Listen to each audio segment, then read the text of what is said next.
যতদিন বাংলাদেশ থাকবে সংস্কার প্রক্রিয়া ততদিন চলবে বলে মন্তব্য করেছেন টাঙ্গাইলের BNP vice chairman Ahmed Azam Khan. শনিবার দুপুরে টাঙ্গাইলে জাতীয়তাবাদী মুক্তিযোদ্ধা দলের টাঙ্গাইল জেলা শাখার দ্বিবার্ষিক সম্মেলনে বার সমিতির অডিটোরিয়ামে প্রধান অতিথির বক্তব্যে এ কথা বলেন তিনি।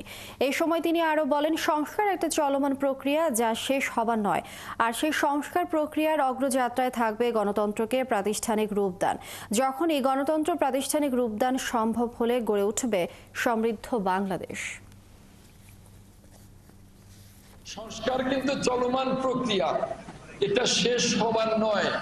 এটা যতদিন বাংলাদেশ থাকবে সংস্কার এই চলমান প্রক্রিয়া চলতে থাকবে, আর সেই সংস্কার প্রক্রিয়ার অগ্রযাত্রায় থাকবে গণতন্ত্রকে প্রাতিষ্ঠানিক রূপদান।